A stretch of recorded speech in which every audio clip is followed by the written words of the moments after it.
Welcome to This Week Inside Sim Racing. I guess you can call this the post-move or late August edition. I'm Darren Ganji here with my good buddy, Sean Cole. And This Week Inside Sim Racing is sponsored by iRacing.com, where you can start a membership, a new membership, for only $5. Or you can still get the Cadillac Racing Special, where you can get 3 months of iRacing and 3 tracks, including Mosport, Mid-Ohio, and Infineon, that you can run in the entire Cadillac season for free and try out iRacing at the same time. And we have that deal available in our forums, so you can check that out. Right on. Well, first up on today's show, we made it. Here we are. We are in Spokane, Washington. Spokane Valley, Washington. And we're in our new studio, which, as you can see, is sort of a work in progress. And this will still be kind of a temporary studio for us. Do we even have a rig set up yet fully? I think yours is close. It's pretty close. I just got to turn it on now. We'll show you a shot of mine here. Not even close. It's still in... Actually, we got it stripped, and now it's ready to get put back together. But, yeah, we're still in...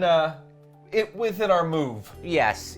But we did want to get back on the air and get things back and rolling. So you'll see we're going to continue working on the set, and it'll be coming along. But Yep. So a few people out there had asked us to actually chronicle our experience or our move, and we did our best. I mean, we had a lot of our stuff packed up, but we did want to talk about the move and show you some of the things we went through in getting here.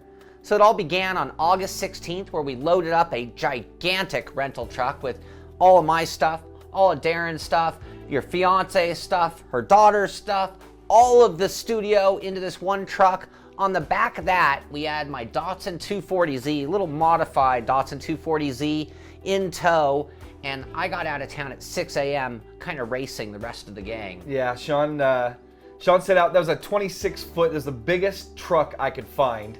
And everybody, before we were going, says, "Is this thing gonna be big enough?" And I'm like, "Yeah, it'll fit 5 bedrooms, no problem." Man, we had that thing packed all the way to the door. Yeah, we were holding things in, closing it. Yep.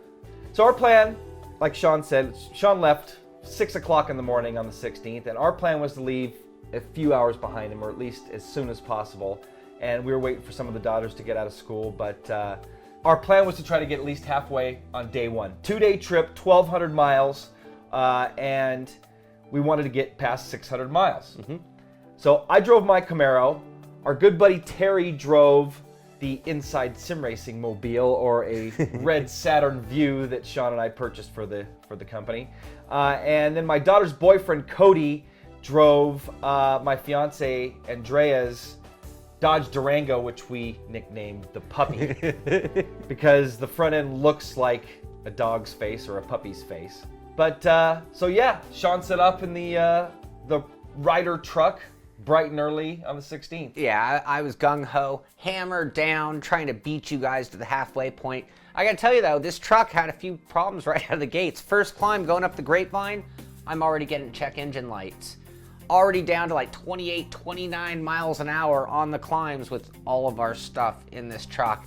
And, our biggest fear was that truck not making it and all of us rolling up on Sean, who was then transferring it into some truck that Ryder met up with him. Our buddy Scott Holmes has done some moving in a U-Haul, and he had a U-Haul breakdown on him and had to take everything out of the one truck and put it into the new truck on the side of the road, freeway, highway, wherever it was. And that was our biggest fear, but luckily it was cruising. That didn't happen. No, it wasn't happy, but it was going. Yep. So Sean left about 3 hours ahead of Terry, and I left about 4 hours behind Sean. And I think we were only able to make up about an hour and a half. Yeah, I wasn't looking back. I was basically stopping for fuel and anything I could grab inside of 30 seconds to keep in the truck to eat. That's all the time I took. Because, again, I was only doing 28, 29 up the hills. And, I was going Sean pretty fast turned this on thing flat into ground. a race, and I nicknamed him the Camel because he just stored up water and food and then just left. I had a bunch of Slim Jims. That was my diet. Day one wasn't as bad as day two. This guy was a freaking nut on day two. So anyway, day one, we didn't really have many problems except for one, the puppy in Redding, California, Redmond. No, it was Redding. Anyway, stopped there for gas, and it was really hot. We were driving that day in the upper mid-90s, and the puppy would not start. And we actually had this problem with it a couple nights before, And if you've ever had starter problems, a lot of times it could be the battery, alternator, or the starter. But a lot of times when you have those problems, you'll hear the starter either trying to turn over or grinding or something, and we were hearing nothing, which was telling us Dead solenoid. Yeah, or that thing was frozen or overheated or something. So, where's the, oh, here it is. So I get Sean on the phone, and I'm like, dude, this thing's not starting. We're stuck in Reading. What are we gonna do?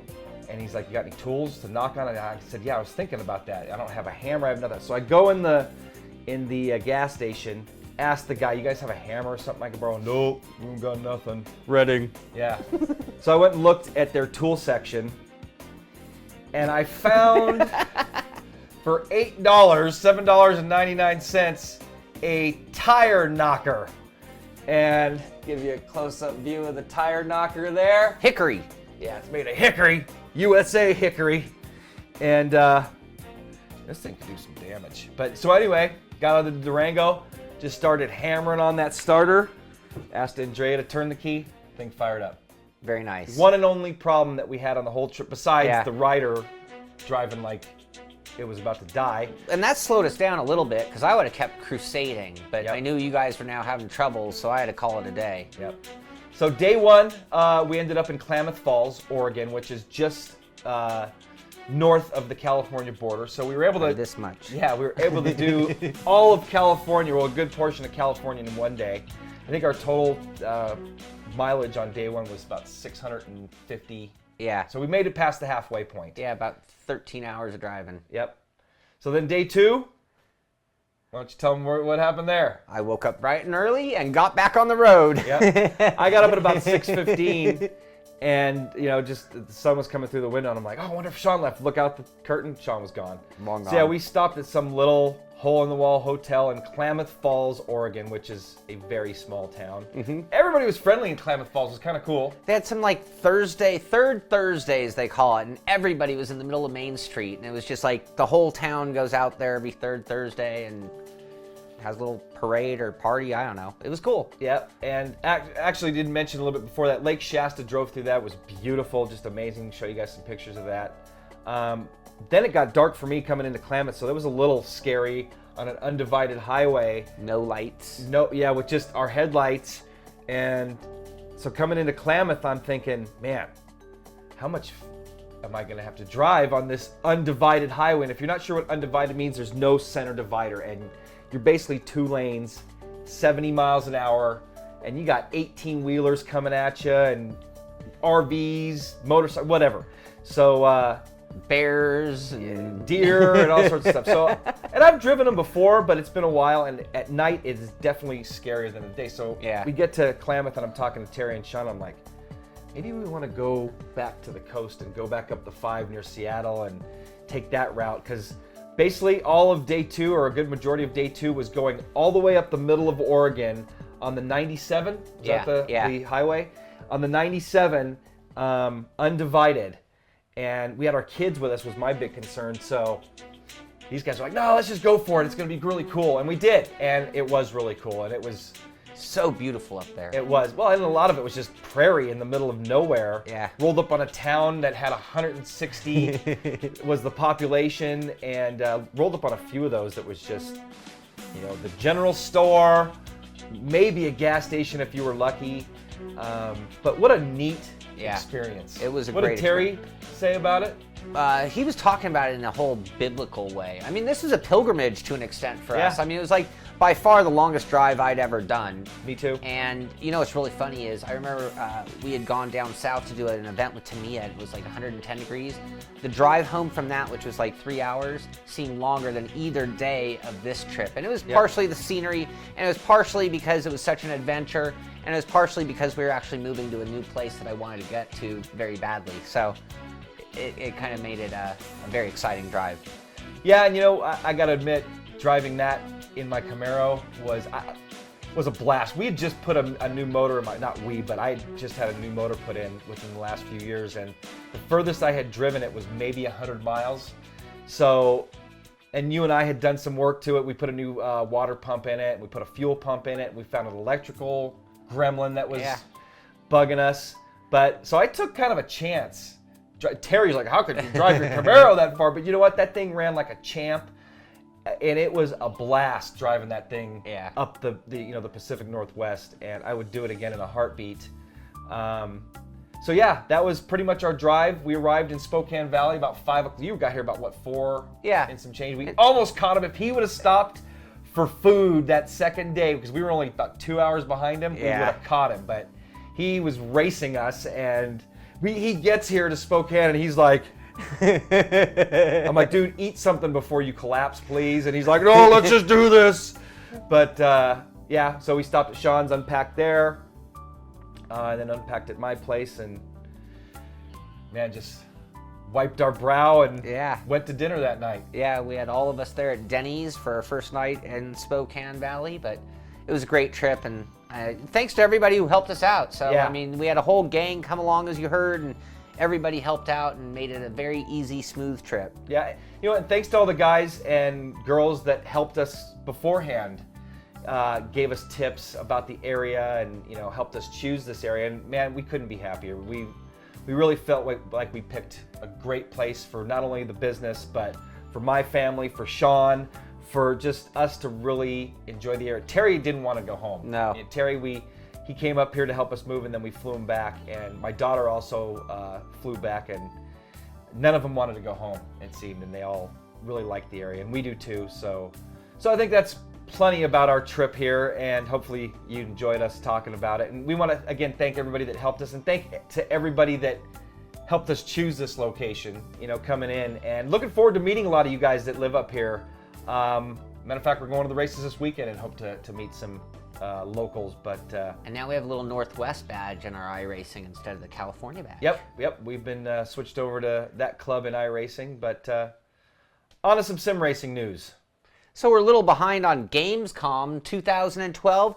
Andreas Nee, once again, is out there at Gamescom on everyone's behalf, and he's going to be talking to everybody out there. You've got Kunos, you've got Simbin, you've got Slightly Mad, Codemasters is there, and so he got a chance to talk with everybody, and we're literally waiting on some footage to get back here. Yep, and as soon as we get it, we'll get on editing those and getting them out to you guys as soon as possible. If you want to catch up on Gamescom coverage, as a matter of fact, I want to give a shout out to B-Sim Racing. Last episode, we talked about Virtual R and Sim News Daily. I don't know how I could have forgotten B-Sim Racing, one of the best sim racing blogs around, and I'd like to thank them for the support and having, you know, airing our shows over there. But if you want to check out some great Gamescom coverage, go over to B-Sim Racing and check out, and you can catch up there, and in the other blogs too that we had mentioned. There's some great coverage from Gamescom there, but until we have ours, you can see what's going on there. Well, this is going to be an abbreviated version of the show, and this actually ends the first half. But before we go, we want to mention a new version of the GT Omega that was just released. It's called the GT Omega Evo Racing Simulator, and it's going to go for 259 British pounds. To check one out and many of the other great sim racing peripherals from GT Omega, go to gtomegaracing.com.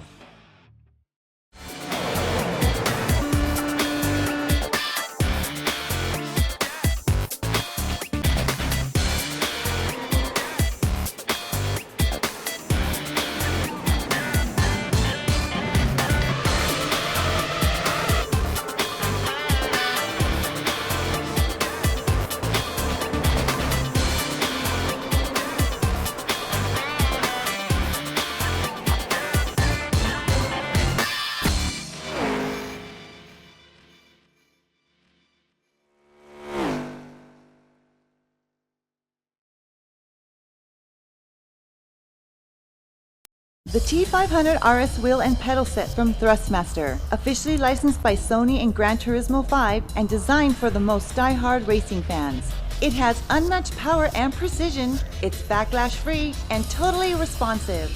With this wheel and pedal set, users will go farther than ever before in their racing experience. To find out where to purchase the T500 RS, visit www.thrustmaster.com. Welcome back to the show, and next up on today's show is our good buddy Niels Huskenveld, who's actually been working on some kart racing physics for R Factor. I got to tell you, I used to do some karting back in my day, and I'm really looking forward to this. I mean, this is sort of something we've seen, and it's been touched upon, but with him doing it, I'm pretty excited. I am too. As a matter of fact, in this over-the-shoulder video that we've got here, and many of his others, you may have noticed a home-built wood rig that he's running in, and he's calling it the Fo-Fo-Foo rig, and we have the full plans that Niels sent us. It's Huskenveld, by the way, I think. You think I get it right after how often we talk about It's him. a tough name.